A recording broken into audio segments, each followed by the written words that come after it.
Good morning, everyone. Thank you for joining us here today.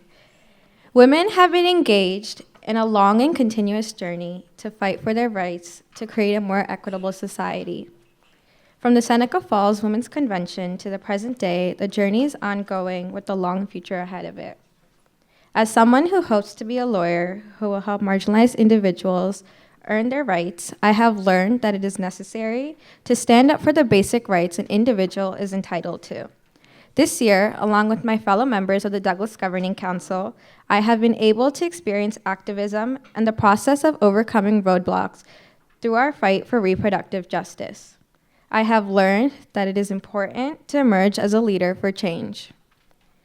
Today, we have the opportunity to hear from individuals who understand the importance of and embody leadership, empowerment, and activism.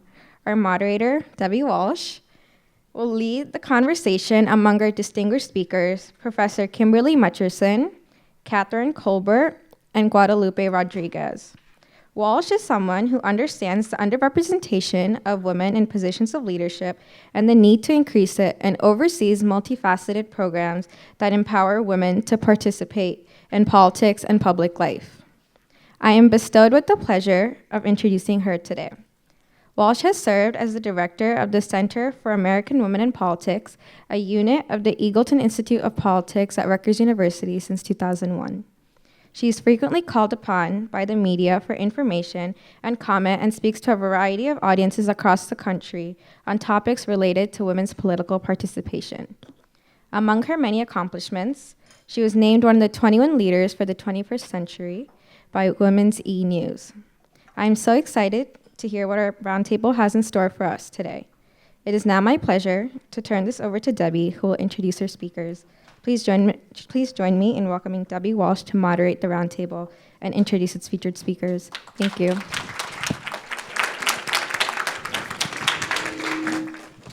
Thank you, Krishna. That was wonderful. I'm going to just bring you with me everywhere I go, and you can do my introductions, because that was great. Makes me really proud of our Rutgers students, hearing them get up and speak today. So good morning, and I want to thank all of you for joining us today. And we only have an hour for this conversation, and I will tell you from our prep calls on this, we need about 3 or 4 hours because this is an extraordinary group, and I am going to really briefly introduce them. So please forgive me for not including everything about your lives, but their bios are on the event website, so you should go and look at them and learn more about them. So I'm going to do this alphabetically, not necessarily as they are sitting. So directly to my left is Kitty Kolbert, who is a public interest lawyer and a co-founder of the Center for Reproductive Rights and a lifelong defender of women's reproductive rights. In 1992, she appeared before the U.S. Supreme Court arguing Planned Parenthood versus Casey, a landmark case that is widely credited with saving Roe. She is the co-author of Controlling Women, What We Must Do Now to Save Reproductive Freedom. That came out pre-Dobbs, and so we're eager to hear her thoughts on exactly what we must do now to save reproductive freedom. To my far left is Kimberly Mutcherson. Kim is the co-dean and professor of law at Rutgers Law School in Camden. She is a reproductive justice scholar whose work sits at the intersection of bioethics, health law, and family. She has a particular focus on assisted reproduction, abortion, disability, and medical decision-making for pregnant women and children. And Cambridge University Press released her edited volume, Feminist Judgments, Reproductive Justice Rewritten, in 2020. And finally, in our center, is Lupe Rodriguez, who describes herself as a scientist with an activist heart, which I love. She is currently the executive director of the National Latina Institute for Reproductive Justice. She earned a BA in neurobiology from Harvard University, but took a very non-traditional path from there. A self-proclaimed disruptor with a passion for change, Lupe has devoted her work to community, women's rights, health justice, and reproductive justice. And before joining the Latina Institute, she was Vice President of Public Affairs for Planned Parenthood of Marmonte, the largest Planned Parenthood affiliate in the United States. So this is our incredible panel, and we're going to dive into a conversation. And I wanted to start off with you, Kim, because we're seeing right now that fight for access to abortions playing out in state legislatures, but we're also seeing it playing out in courts. And reading the paper, it feels like a kind of a whack-a-mole operation of sort of putting out a fire here, and then the attention shifts there. And I'm wondering if you could kind of give us a bit of the lay of the land in the courts right now, and tell us about what we should be looking at in this landscape. What should we be watching for? I think we're all watching Texas right now. Where else should we be paying attention? And what are the implications of these cases? First of all, Texas loves for us to be watching them, right? I mean, they live for it. So, you know, if I were sort of to describe what the world has looked like post-Dobbs, I would say we're in this phase of chaos and crisis and possibility. So the possibility part is the sort of optimistic part, which is definitely not my strong suit, but I'm going to try my best to not be completely a downer today. So what the Supreme Court justices absolutely recognized, whether they admitted it or not, was that once they decided Dobbs, it was not going to be a situation where, okay, now we're going to just have, you know, states making decisions and it'll all go smoothly, right? They knew exactly what was going to happen, which is exactly what has happened, which is litigation, litigation, litigation. So we've got litigation going on in a dozen plus states right now. It will become more as state legislators start passing more and more absolute foolishness in terms of legislation. You know, what we saw for many, many years in the abortion realm was that state legislators would pass laws that they knew were unconstitutional, right? They had a goal. They were trying to get to a particular place. And now they feel especially emboldened. So as they continue to pass these laws, we're going to continue to see organizations like the Center for Reproductive Rights, the Lawyering Project, and other folks who are challenging those laws. The problem is it all has to be done state by state. Right? We're not going to end up with the Supreme Court making some broad decision that's going to affect the entire country. And so what that means is that, you know, we don't have enough lawyers doing this work to be able to tackle everything at once. And so there's going to be this sort of cascade of things that happen. And even as we see injunctions in particular jurisdictions, which we have seen, as those get lifted, as you said, it's totally whack-a-mole. Right, so, and the other piece of that, in terms of the chaos part of it, is that if you're a healthcare provider, if you're a hospital lawyer, on Friday you can do abortions, and then there's an injunction, and then you can't do abortions anymore, and then the next Wednesday you can do abortions, and there's really just sort of no way for people to be able, frankly, to practice medicine in the way that they should be able to practice medicine. So the landscape that we're living in right now, this chaotic landscape, this is our future. This is where we're going to be for quite some time to come. And the people who will suffer, is always the case, are the folks who are most vulnerable. Would you just tell us a little bit more about the Texas case? Because I heard an interview that you did, and it actually made me feel a little more optimistic, okay, even though you don't think of yourself as optimistic. Yeah, I'm definitely not an optimist. So the Texas case is deeply cynical, right? I mean, they specifically chose a specific part of Texas to get a very specific judge, right? And the idea of the lawsuit, of course, is to make it impossible for people to get access to mifepristone. So here's the thing. So first of all, when you have a lawsuit, typically, if there are orders that come out of the lawsuit, the people who are bound by those orders are people who are parties to the proceeding. And so there's one manufacturer of mifepristone who is a party to the proceeding. So that's the first thing, right? That there might be other folks who are like, whatever, we'll continue to sell it. We don't care. Second thing is that the FDA has a process for deciding not or rolling back the approval of a drug. So essentially what the litigants have done here is try to displace an existing FDA process. And so what the FDA could decide is, you don't get to do that, right? The judge can say whatever he wants to in Texas, but if there's going to be some sort of rollback of approval, that has to happen through the FDA. It's not going to happen from some random judge in Texas. And then, of course, there is, as Dr. Wolf was talking about, there is the option of using MISO without MIFI, so that is still on the table, and MISO is still going to be legal. So we'll see what happens. Even if we get a bad decision from Texas, and most decisions from Texas are bad decisions. Even if we get a bad decision from Texas, that doesn't necessarily mean that access to medication abortion will cease. Definitely doesn't mean that it will cease. So, see, that's why I was optimistic when I heard that interview. So I wanted to make sure we got that in. So, Kitty, you have played a pivotal role in the fight for reproductive justice in this country, and a lot of that has been done in the courts.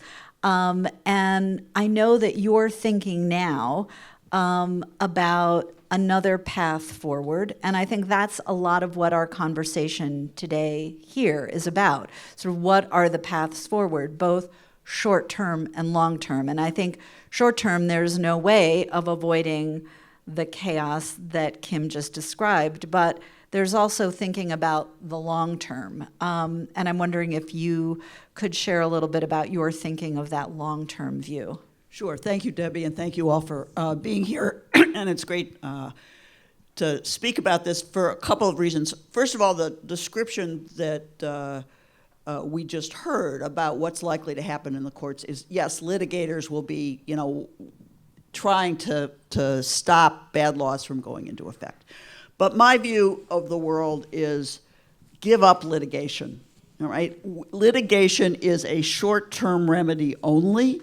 And if we want to win this battle over the long term, we need to build political power. That's what this is about. This is about controlling women. This is about controlling who has children and who doesn't. And the only way to stop that over the long term is to build political power. And so that means leave some of these lawsuits alone, let the lawyers go after it. But the rest of us have to really be thinking about how we take power in the states. And that is very possible to do, but not without a lot of incredibly hard work. And I point to Georgia as being a really good example of a state that has been able to flip. Pennsylvania, my home state. We flipped the Pennsylvania State House this last election, 12 seats in the last 3 years. Or the last 4 years.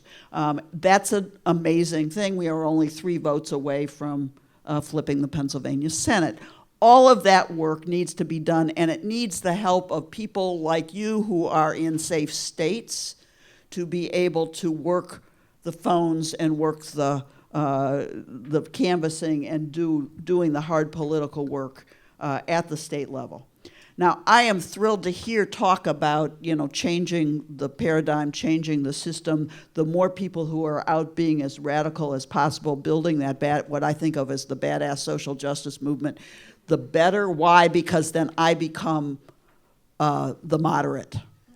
And that's a very, very important role in the politics of this issue. So first and foremost, build that social justice movement, but also remember that this is about power, and we need to build political power in the states. And then I'm just going to throw this out because I know we need to talk about this more, but my view in the long term is this problem doesn't get solved through state-by-state activity or even a congressional law, a statute that permits abortion nationwide. Why? Because the minute that Congress passes such a law, our opposition is relentless. They will continue to change Congress. They will continue to push who becomes president. And the minute they have power, that law will be repealed. And therefore, the only long-term, the 50-year strategy on this has to be putting into the U.S. Constitution protection for human rights in this area. And that has to be more than just abortion. It has to be more than just reproductive rights, but it has to look at restoring all of the rights that we are likely to lose post-Dobbs, which is frankly any unenumerated right in the U.S. Constitution. So LGBTQIA efforts, the attacks on trans, those are going to continue. Racial justice, that we already have some constitutional provisions but need to be built into whatever else is done. We need a really thoughtful look at long-term constitutional protection and begin not just what we do tomorrow or next month, but what we do over the next 50 years. And that's optimistic too, in a certain kind of a way. Lupe, I wanna come back to you because we're talking about sort of the long term, right, and what's going on in the courts. And I know you have a lot of thoughts, and I want to get to that too, about sort of some of that long term and movement building. But then there's also the immediate, right? There's how are we taking care to make sure right now in this, what we're seeing in the states. I mean, we've been paying attention to state legislatures at the Center for American Women in Politics for decades because it was the highest level of office that had a substantial concentration of women. You could kind of make some generalizations about women's leadership, but nobody wanted to really pay attention to the states. It wasn't sexy, it wasn't Washington, it wasn't Congress. Now all eyes are on the states, and we've got this patchwork. And you've got folks in some places who do have access, and then some folks who are living in reproductive health care deserts.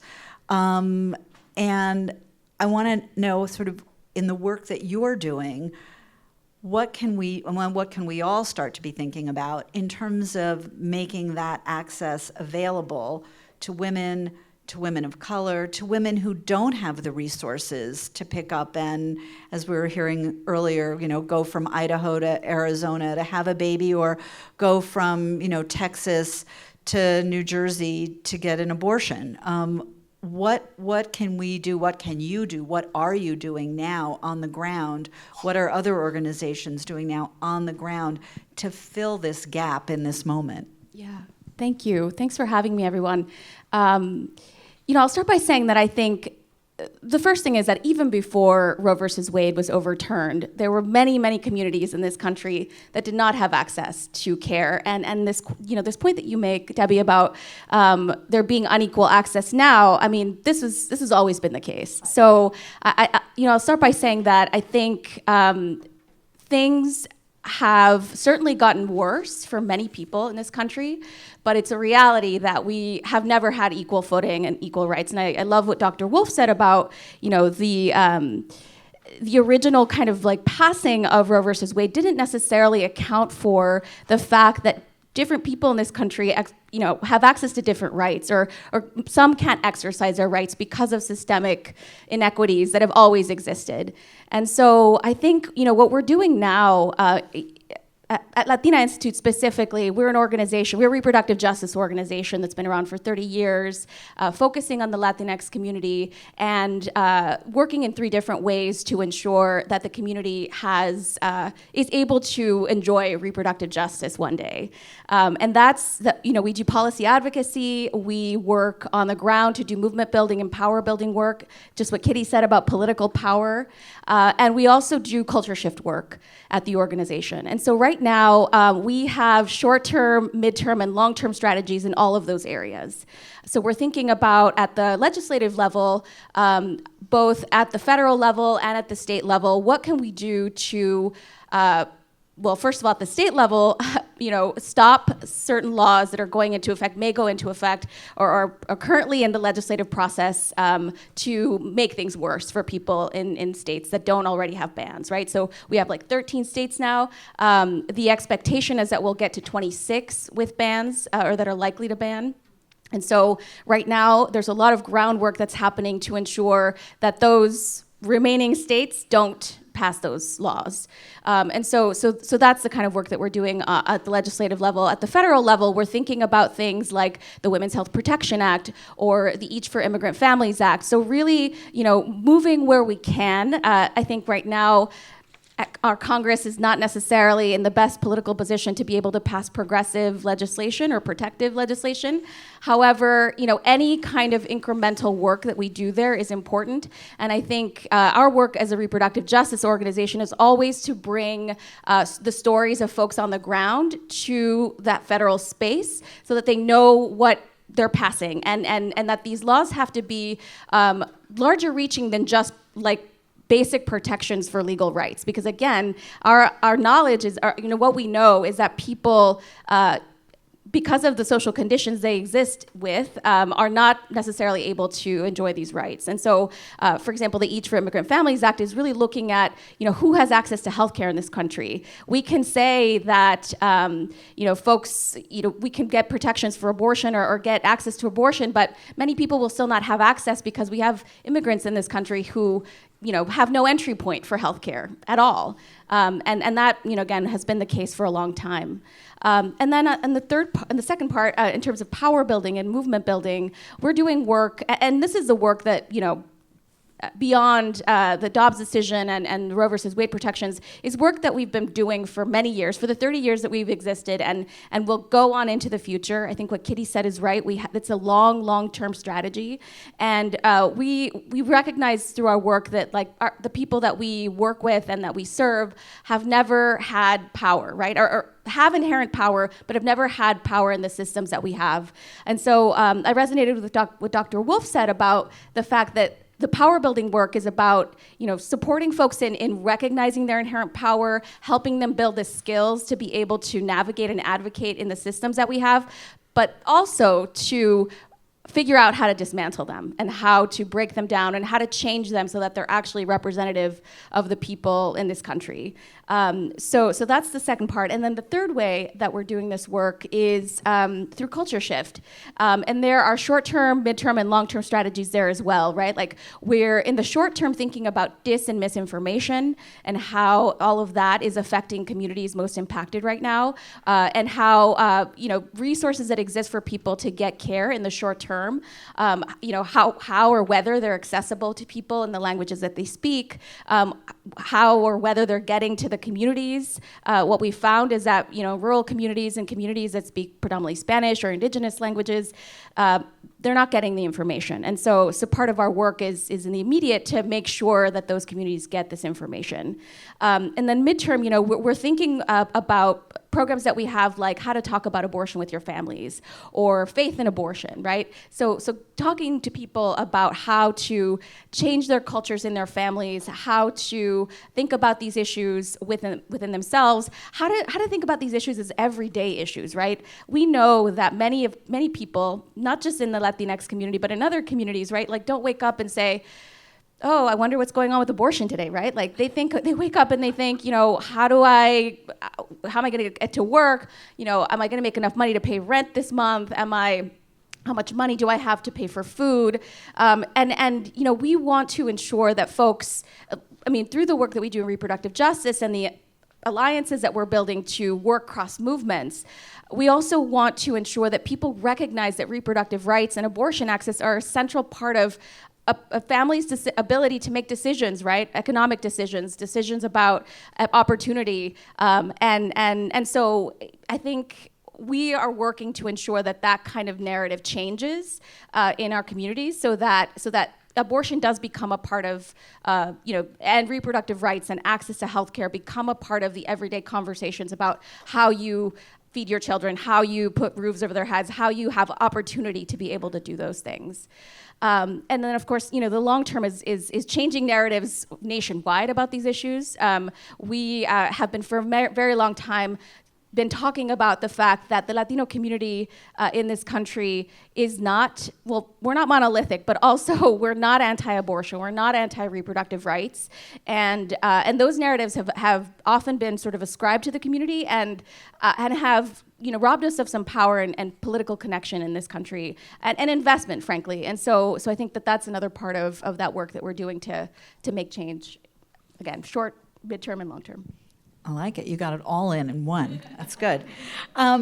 So we know that the Dobbs decision has had an impact on the public. It had an impact on voting. It had an impact on the midterm elections and the outcome of those elections. We saw that Democratic candidates around the country used that issue to mobilize voters.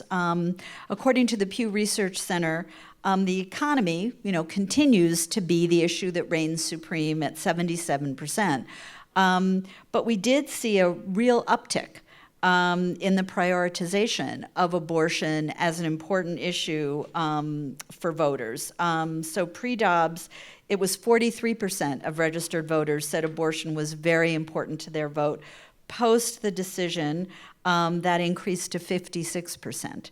And I'm wondering, as we sort of think about all this, and as we try to build a movement that de-emphasizes Washington and moves back to the states, how this increased attention shapes this long-term plan, some of which, Kitty, you sort of hinted at and alluded to, and what needs to happen to sort of mobilize and activate people to become part of a movement. I mean, I think we've seen this with women thinking about running for office, that there was this huge energy post the 2016 election outcome. And I think a lot of women around the country are just tired.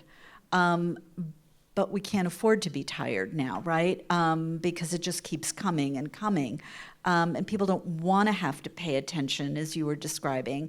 So how do we do that? How do we build this movement in the face of, I think, a lot of exhaustion that's out there and a lot of other pressing issues on people's lives? I'll just say quickly, I mean, I think that part of what needs to happen is using that reproductive justice framework, right? Because then it's not just about abortion, it's about this sort of broader spectrum of people's lives and what they have access to and how they are treated, and that I think is really critical.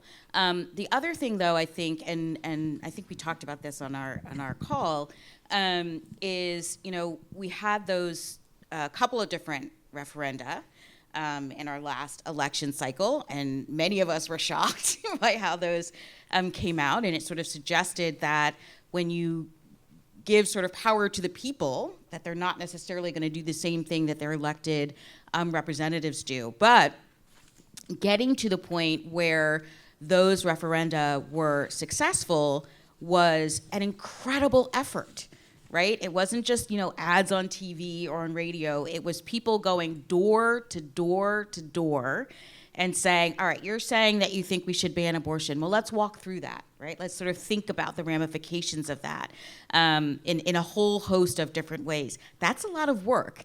And for people who are already tired, it is especially a lot of work. But so much of what we need to be doing now isn't group work, it's individual work. Because we need people to understand, and because people are fundamentally selfish, we need people to understand what is the impact on you and your community when these kinds of pieces of legislation are being passed, and who is next. That's the other thing, right? So, the other work that I do is work on assisted reproduction, and we're just watching, right? We're just waiting because we're next, and that's certainly going to be a part of how this all plays out. So a couple of things. First, I think Dr. Wolf talked earlier about the impact on not just abortion, but on maternity care and general obstetrics. That's going to increase, and it's going to be increasingly divisive based on where you live. Because basically, when you look at the 26 states that are likely to ban abortion, you're going kind of from the east coast of Georgia all the way west to Oklahoma. And you're going from the kind of the northern tier, Idaho, all the way south to the Mexican border through a good number of the mountain states. And so the geography here is really problematic. And we need to start thinking strategically about the islands of care that we need to develop, Illinois being a good place, southern Delaware, southern Virginia, all of the places that touch Western Pennsylvania because of Ohio and West Virginia. We have to think strategically about ways to open up islands of care in places that are closer. But the reality is not everybody can travel. The same women who were impacted after Casey in terms of additional restrictions that made it much more difficult for them to obtain services, that will be true today. And I have to say this, but women are going to die as a result of these bans. And we have to recognize that as the result of what is going on. And they are either going to die because of a lack of abortion services, or they're going to die because they are being forced to carry pregnancies to term in states which have the highest maternal mortality rates in the nation. So we have to be cognizant of the fact that, yes, in the short term, we need to solve these problems. But second, and I think this is really important, if you want to win political power, we have to give up on the notion that there is rest for the weary. Okay, this is a lifetime of work, and we need everyone in this room to dedicate their lifetime to it. And this is not one election every 4 years. This is 2 elections every year. And democracy, the fight for democracy that we are seeing in state after state after state, is central to our being able to win political power. Okay, so our opponents have done a really good job of cutting back on who can vote, on eliminating referenda at the state level, about making sure that we can't participate within the political system. And so if we want to win, we need to think more broadly, not just about reproductive rights, but about all of those rights that are being targeted. I mean, let's look at what's going on for trans kids today. I mean, this is just mind-boggling. Or the ability to read books in libraries. I mean, all of these issues are interrelated, and those who want to take away democracy are leading the fight against them all. And so we need to really pay attention to all of those laws that prohibit people from voting. And make sure. Now, I'm going to go back to Pennsylvania. We flipped 12 seats in the Pennsylvania House. Why? Because the Supreme Court of Pennsylvania redrew the legislative lines in the state. We won because of reapportionment changes. Okay. So, for example, Wisconsin, right? Next week, next Tuesday. Wisconsin is having a race about a Supreme Court justice, which may be the most important race in the country in 2023. Why? Because it will determine who gets to vote in Wisconsin, what those legislative seats look like, and most importantly, Wisconsin is one of 3 states in the country that is going to affect the 2024 elections. So it gets very granular about what you need to pay attention to. But I think we need to really think in an interrelated way that reproductive rights, LGBTQ rights, rights about freedom to read, rights about freedom to teach are all interrelated, and they come back to how our democracy is controlled. And our opponents, I have to give them credit, are really, really relentless and really, really clever, and they will try everything they can do until we push back and take control. Okay, I'm going to just let Kim say one thing because she wanted to bounce off, and then sure. I'll come back. So I just want to say on the no rest for the weary point, no rest for the weary has put a whole bunch of black women into the ground way too early, right? So I think that we have to be really conscious of, who's shouldering a lot of the burden, the multiple burdens that some of us shoulder, and really thinking about how do we share this work, and making sure that we do take time to not always be fighting, right? Because if you are constantly fighting, then you are constantly in this sort of heightened state, and that's not good for your body, it's not good for your life, it's not good for your family. So yes, rest for the weary, because that's the way you get up the next day and still fight. Yeah, I agree with that. I echo that. I'll say, a couple of things that come to mind with this question are that I think I'll echo what both of my panelists said about intersectionality and working together with other movements and ensuring that we are connecting and really spreading the work, right? Like the bottom line is that we're all fighting the same folks, right? The same folks who are anti-abortion and are anti-democracy or racial justice or anti-everything, right? And everything progressive. And so I feel like, we haven't done a really great job, frankly. I think there was this question earlier about how we got here. And I think one of the ways that we got here is this lack of connection with other social movements, these silos that we've created or that have been imposed on us, and we need to be able to, in order to move forward, we need to work better together across movements, and the reproductive justice framework has that as a central tenet of working together on these issues in a collective way, and I think that's one way of sustainability. I also heartily agree, sorry Kitty, that I just really think it's so important to be sustainable in this work. One of the things that my team in Texas says they're at the Rio Grande Valley border between Mexico and the US, and they have this saying that's aquí se respira lucha, like here we breathe resistance, and it's it drives us all, and it's born in this sort of like knowledge that resistance is a way of life, but we're still breathing, right? And we're still sort of moving forward in this work, and we're doing so with joy and with love and with a hope for the future that we might not be able to see the end line at this point, but we know it's there, and there's a lot of joy in that. There's a lot of celebration in that work. Some of the stuff that we do at Latina Institute to breathe, to have space, is through our virtual organizing. We have paint nights, or we have plant discussions about plants. You have to infuse this work with rest and joy and connection to community. And so I think that's another way that we're really thinking about how we sustain this for the long term and how we win. And I think what both of you are saying is that the burden is not shared. And so I think what I'm saying is that not everybody is active in this effort, and that certain communities, people of color, cannot be the main people who bear all of the burden that has to be shared. And therefore, when I say no rest, that means for those people who aren't yet active, who aren't doing what they need to be doing, who aren't the allies and the helpers, get at it.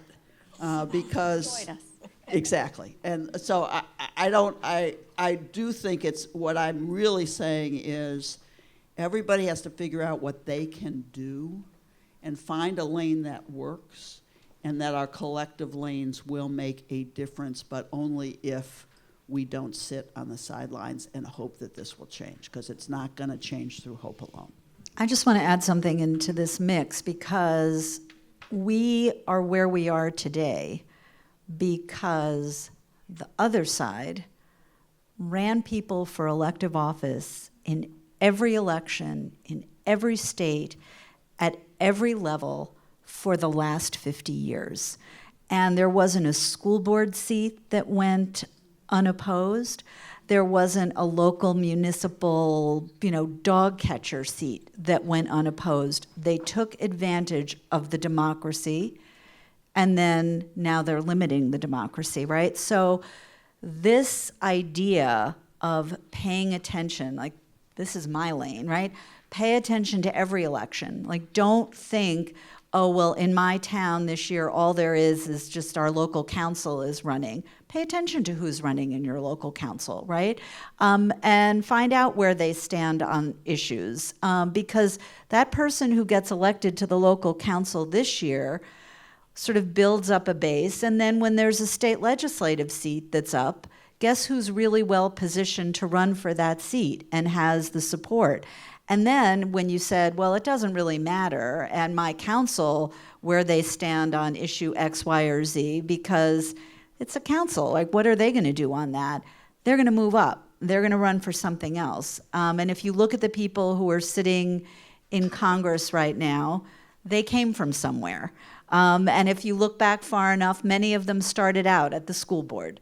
So I think this idea of paying attention, go ahead. Can I say something about that, Debbie? And I meant to say it earlier when I was thinking about this question of how do we sustain this movement? How do we deal with, the fatigue in all of this? And one of the things that your point just reminded me of is that we also work on this question of building power with folks for the purpose of building their ability to run for office. So we have a network called the Poderosas, the Powerful, and they're folks from the community, right, who are training, who are building their power to be able to run for office, to be able to lead this movement, right, and with their knowledge, right. I think this reminded me of this question that somebody brought up about how do we what's the difference between dismantling the systems that exist and the systems that we're creating, right? The systems we're creating are systems that are built by folks in their communities who know what they need and who know what's best. And so anyway, part of what we're building in terms of these Poderosa networks is really this sort of ground up, we know what's best for our community, we're going to be the change makers here, and we have a network of them that are growing across the country. And that's really absolutely critical. And when you think about the kind of change that Kitty was referring to, sort of embedding these issues into the Constitution, that takes elected officials to do that. I think there's the importance of disrupting the system, but you have to know how the system works in order to disrupt it, and get your voice in there to really disrupt it. So I think I am always this broken record about, understand how this system works to make the change. And we saw that after 2016. Women were really pissed off, and they wanted to burn the house down. But they needed to understand how the house got built in the first place in order to burn it down. So I want to make sure we have some time for questions from the audience, but I also just want to end, because among my many instructions for this panel, Lisa, I'm going to try now to end with some optimism, which is about what we're sitting here on a college campus, right? What can students do where they are right now to make a difference on this issue? I, of course, want every woman in this room to run for office, but what else can they do? So California passed a law that says every college, any state university, California State and University of California, must provide medication abortion on their college campuses. I think that every college campus in America ought to have access to medication abortion on their college campuses. I don't know what the rule is at Rutgers, but you gotta start working on it. If it doesn't provide abortions here on campus, they need to do so. You need to start working at the private universities in New Jersey. Start there. Everywhere I have gone in the last year, and it's been to a lot of college campuses, I've been saying you need to start doing this. Barnard College, where I was for a number of years, just added the abortion medication in their student health services. Columbia is being pushed to do the same. And it seems to me U.S. students have the ability not just to get Plan B, which I think is great, go for it, but to get the abortion medication available on college campuses as well. So I'd start there.